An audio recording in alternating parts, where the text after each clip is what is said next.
Hello and welcome to another YouTube exclusive of the Smash Accept podcast. I'm your host, Michael Royer. You can find me on Twitter at DynastyDadFF. Joined as always by my main man at FF Snoog. Today, what we're going to be talking about is fantasy tight ends. We're going to go over our top 12 redraft tight ends, guys that are going to help you smash a title, guys that are really just that difference maker. And Snoog, that's what we've seen over the years, is that guy at the top is someone that takes you from the middle of the pack to an absolute smash contender. Yeah, exactly. And we know who's been that guy that has done that, and we'll talk about him here in a minute. But I'm excited. I mean, the tight end position, it feels like it's the best it's been in a long time. And I know like we've said that for a while now, but now it's finally like happening. Like two of these rookies on this list were absolutely elite last year. We got some other guys that like Kyle Pitts that finally got a quarterback to throw the ball to who had an elite rookie season. Some injuries, but guys coming back from it. So I'm super excited to jump right into this one. Yeah, so there's definitely some debate at the top. I mean, I think it's between two guys. I'm going with the riser, the up and comer. I'm going to take Trey McBride as my tight end one. So you look at before week 7 with Zach Ertz. You know, when Zach Ertz got injured, this guy was playing less than 58% of the snaps. Zach Ertz gets hurt, he goes down, and then all of a sudden, week 1 without Zach Ertz, we see Trey McBride go for 10 for 96 and a touchdown. And then Kyler Murray comes back, and when you put the two together, Kyler Murray plus Trey McBride after week 10, he led all tight ends in receptions per game at 7.3, receiving yards per game with 85, second in PPR points per game with 17.3, with just 3 touchdowns. If he had 6 touchdowns, he would have been the clear tight end one over that time. And I think this is an offense that's ascending. The comment that people will make is, well, Marvin Harrison Jr. is there. There is a ton of vacated targets in this Arizona offense. I think there's enough room for both of these guys to eat, and this is an offense that's going to be much improved for 2024. Snoog, when it comes to tight ends, I want them in a top 10 offense. I want them to be a guy that's going to be one or at least 1A, 1B in targets and have that upside. Trey McBride has that. And for me, I think he smashes in 2024 to combat where you're going to take Travis Kelce here too. Yeah, I think Kelsey here is the easy pick for me. 6 tight end, 1 overall finishes since 2016. On a down year last year where Mahomes was throwing a ton of picks, the Chiefs just seemed like they were not the same Chiefs during the regular season, of course. Travis Kelsey was still tight end 1 in points per game, even playing injured at 34 years old. Marquise Brown, yes, they brought in competition. Marquise Brown's already going to miss a bunch of time to start off the year with the sternoclavicular injury or whatever. However you say that. The fantasy doctors out there are probably cringing in their skin right now. But, I mean, this is the guy that's the number 1 option to the best coach and QB in the league. He's going to be the safety blanket. He's probably going to get a boost in efficiency now that they have Xavier Worthy there. Hollywood, when he comes back, they finally got speed to stretch the field and some elite playmakers on their outside. And they got Rice in the slot, who could still see a suspension. I think if in a best case scenario, Rice gets suspended, Marquise Brown misses time, and Kelsey is just surefire, absolutely insane. Even if they're all healthy, I think Kelsey's still a top 3 option. Maybe probably this number 1 option still potentially if he's healthy. If he played a full 17 games last year, though, he was going to finish as the tight end 1 overall, and he's been tight end 2 in 8 out of 10 seasons. I mean, just an easy option there for me, and I think he's still elite. So the tight end 3 that we have here is actually in ADP right now, the tight end 2. Both Laporta and Kelsey are going in round 2, where McBride and some of these other guys are falling down. So just because we have a guy ranked tight end 1, you know, like I have McBride above Kelsey, that just means in round 2, I'm going to take Marvin Harrison Jr. and wait and take, you know, or I'm going to take Nico Collins and I'm going to wait as opposed to investing in that proper time. Sam Laporta right now is the tight end 1 in you know, as far as we're looking at an ADP. But you look at what he did last year, top 5 in targets with 120, yards at 889, broke the all-time tight end reception record with 86. The volume may be tough to eclipse, but this Lions offense is elite. He scored 10 touchdowns last year.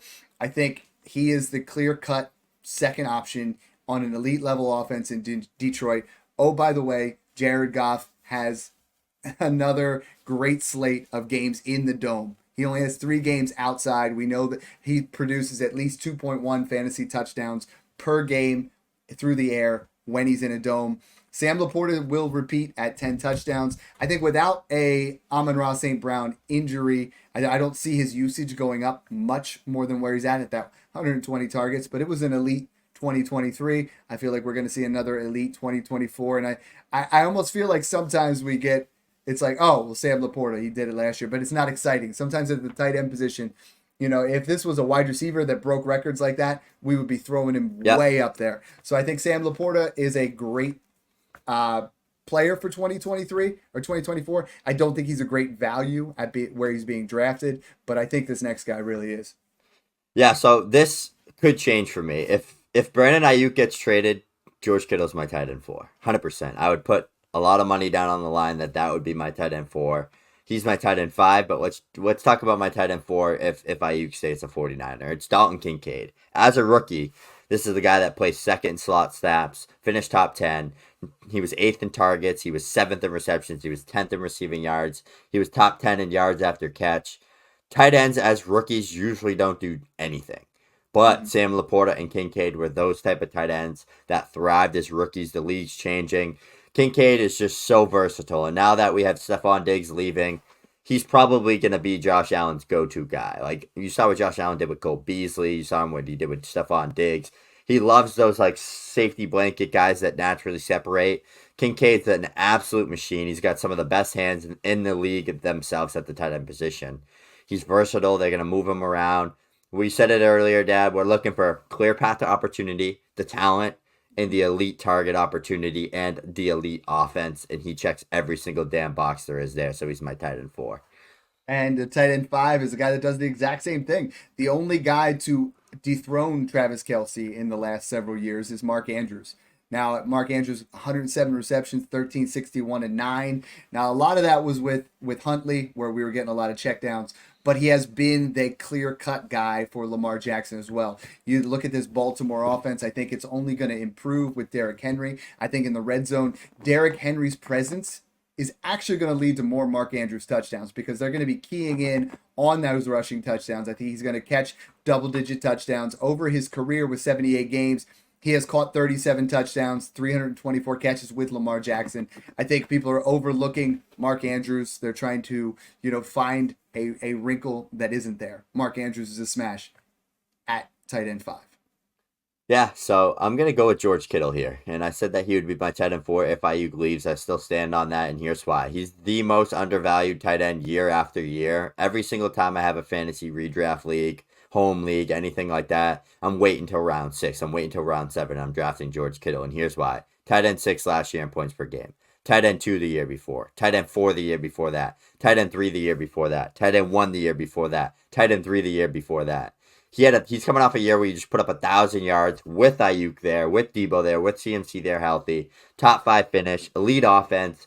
If Ayuk leaves, he's got an absolute clear path to being like that second option in the passing game.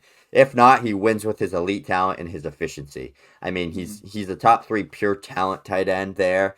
With Brock Purdy, he has that absolute connection. He's been so much better with Brock Purdy than he ever has in the San Fran offense. I think that he has a floor of like top 6 to 5 every single year with Ayuk there. And if Ayuk's not there, and if like Debo went down to injury, he has tight end 1 overall upside. And that's just solely based off Shanahan's offense, top 3 team in total points scored every year in San Fran. And he's just going to be a guy that's super talented, and he's the 1B to Debo Samuel's 1A if Ayuk leaves. So I'm Yeah. smashing George Kittle, especially because he's the best value there. So I'm all Mhm. so in on George Kittle this year. Yeah, and I think one thing that really needs to be said is our tiers. You know what I mean? I think McBride and Kelsey Laporta are one tier, the big 3. And then I think you look at it, I think Kincaid, Kittle, Andrews, that's another That's a tier. This tier, yep. guy's really close, but I think we start our third tier here for me is Evan Ingram. Evan Ingram led all tight ends last year in targets with 143, receptions 114, career highs in yards with 963. And I think there's Christian Kirk will be back, so that's going to take away a little bit of that underneath. But I do think there is room to grow in touchdowns because that was an extremely low number last year. Tight end 2 in total points, tight end 4 in fantasy points per game, and now you're getting him at tight end 7. I get it. that Brian Thomas Jr. is there, Gabe Davis is there now, Christian Kirk comes back, Travis Etienne might get more involved in the passing game, but I don't want to overthink this. Evan Ingram is due for some target reception, negative. I'm sorry, he's a little bit of regression, but I think he's due for some positive touchdown regression. Like I Yeah. think he goes up there from that 4 to 7 or 8, and I think that ends up balancing things out. This was a horrible offense last year towards the end. I think Trevor Lawrence puts it together, and Evan Ingram puts together another top 5 to 8 tight end season. Yeah, I'm gonna take this one with an easy approach for myself. This is a guy that showed elite promise as a rookie. Came out the past 2 years and just has been an absolute stinker. I mean, he was injured in both seasons, played through a knee injury all last year, but he finally has great QB play there, and that's Kyle Pitts in Atlanta. 1,000 yards as a rookie, finished in the top 5 to 7 in targets, target share, target rate, deep balls. He was second in air yards, seventh in receptions, third in receiving yards, and seventh in yards after catch as a rookie. Like, just absolutely phenomenal numbers off the chart there in a rookie offense as a tight end who was drafted fourth overall, so he has generational draft capital. He's got the QB play now. He's got a new coaching staff that hopefully can elevate his game. He's the clear 1A or 1B to Drake London. There's nobody else that can catch passes other than Bijan on that team. And the best thing about Kyle Pitts is his versatility. Like, he can win on the outside. He can win in the slot. He's gonna, like, we saw what Kirk Cousins did with TJ Hawkinson, and like he's gonna take advantage of that with Kyle Pitts. Like, he's gonna take advantage of those mismatches on the linebackers, on the safeties. 2.2 plus yards per out run as a rookie. Like, he was so phenomenal as a rookie. I like to look back at that because that was healthy Kyle Pitts. That was Kyle Pitts being used at least in the right way, although the QB play wasn't there. But I think this year he has a lot of upside to finish higher, but he has a really high floor with Kirk Cousins there being that clear path to opportunity, a new offense, a good offensive line. Everything checks the box for him to bounce back in 2024. So this guy is going to be at this point, he's my most owned tight end in all my redrafts. He will be by the time it's all said and done. At tight end 9, Jake Ferguson checks all the boxes. Only 7 tight ends had over 100 targets, with the least of these being the competition that Jake Ferguson's going to have. He's clearly the number 2 option in Dallas, where the rest of these guys, they all have crowded rooms. He was number 1 in red zone efficiency. His targets are through the roof. Inside the 20, 25 targets, number 1. Inside the 10, 10 targets, number 1. Inside the 5, 9 targets, number 1. This is someone that, with no clear wide receiver 2 in Dallas, he is technically our wide receiver 2 in an elite level offense where I could see 80, 1,000, and 10 touchdowns, where he is going to grossly outperform his ADP of round 7 right now. That's why I'm waiting. If I can get 2 running backs, 3 wide receivers, I could start loading up on my flex plays and my quarterback. I will gladly take Jake Ferguson as my tight end 1 in round 7 every single draft. Yeah, and I love shooting for upside here, so I'm going to say a guy that I think Dad almost kicked me out of the room before we started recording when I was going to say this guy, because I'm taking him over Evan Ingram. I'm taking him over Ferguson. I'm taking him high, and that's Brock Bowers. That's the best tight end prospect to ever lay eyes on for myself. I've never seen someone this good. This is a guy that was the best player on the best offense on one of the most underrated college football runs we've seen at Georgia in the past decade. I mean, this team was literally one of the best teams in college for 4 straight years, and Bowers was the best player on that team for 3 straight years. Elite breakout age at 18, got top 12 draft capital, which was just generational tight end draft capital. I mean, he's an elite athlete, and the thing that I like best is this team views him as a weapon. He came out there in the preseason, they were getting the ball in his hands instantly. Out of the backfield, they were using him at fullback, tight end out wide in the slot. He played multiple snaps in multiple variations of ways of getting the ball in his hands. So that's what I love to see. And he's the clear number 2 option there for the Raiders. And I think a guy like Gardner Minshew, who can't throw the ball 25 yards downfield, is going to have a field day with Brock Bowers getting these mismatches and getting wide open underneath and in zone coverages with just the easy option, right? The offensive line's okay, but they're going to be seeing pressure. Minshew wants that ball out of his hands. And it's going to be Adams. And if he ain't there, it's Brock Bowers. So I'm excited for this. I think rookie tight ends are taking a jump. Like Kyle Pitts had that great year in 2021. 2022, the only really good tight end there was Dulcich or McBride, and they were both kind of injured and didn't really have all the things going for them. But then you look at 2023, Kincaid, Laporta. I mean, they had absolutely great years. I think Bauer's floor is top 10 to 11, but he can have, like, it's hard to say this, but he could have that like McBride, that Laporta type stretch where he's just absolutely insane, and everyone's like, yeah, that's Brock Bowers. So the last two, and I know we got him a little switched up here, is I'm personally taking this guy ahead of Brock Bowers, but I do see the upside there. I'm taking David Njoku. David Njoku over the last 10 weeks of the season, he was tight end 13 or better in 9 out of 10 weeks, super consistent. Tight end 1 overall for the final 3 games of the season. And I know that's a small sample size, but he just has the athleticism, the touchdown upside that I think Deshaun Watson is going to, bounce back, because we saw what he could do with when Joe Flacco was quarterback. I think Deshaun Watson is going to have David Njoku as a clear, tight end 1. And then we get into the last couple of guys, and I think at tight end 12 here, you're getting a discount because of the injury, depending on how long he's out. This is definitely a guy you want to pair with a Dallas Goedert, maybe with a Pat Fryermuth. But TJ Hawkinson at 12 just feels like almost stealing. Yeah, I've been drafting Hawkinson everywhere in underdog, and that, like, he's my tight end too everywhere I take him. I take Kittle or one of those type of guys, or I wait, like you said, and I grab a Pat Fryermuth and TJ Hawkinson, just because when I need to start winning games, especially in that tournament style where like the end of the year is what starts to matter, is I want Hawkinson there. I want the guy that could give me 20 plus points per game or be that elite tight end that we've seen him be. He scares me a little bit. 3 season-ending injuries already, still just 26 years old. But when he's on the field, he's one of the best. So that's why I like to take the upside on that. Because like we said earlier on in the pod, we're chasing upside at tight end, right? Like we don't care for 8 points per game in a top 10 finish. Like I want a guy that can win me my league. Like I want a George Kittle, a Mark Andrews, a Evan Ingram breakout the past 2 years. Like that's what we're looking for. So the tight end position, one thing that me and Dad have always noticed, they need to have a clear path to opportunity, some sort of way to get target volume. They need good quarterback play or a great offense, and they need some sort of opportunity with their talent. They need to be able to do more than block. They have to be versatile. They have to be able to block unless they're like Travis Kelce and they're always on the field. But they got to be some type of good overall talent of tight end, so they're on the field a lot. They get opportunities and they put up points. Just to go over this real quick, when you're looking at ADP windows, in round 3, you're getting Laporta and Kelce. In round 4, as far as Fantasy Pros says, no one's going round 4, except at round 5 is McBride, Kincaid, Andrews. They're all flying off the board there. Round 6, you can get Pitts and Kettle. And Ingram. Round 7, nobody goes off the board, but round 8, Ferguson, Njoku, Bowers.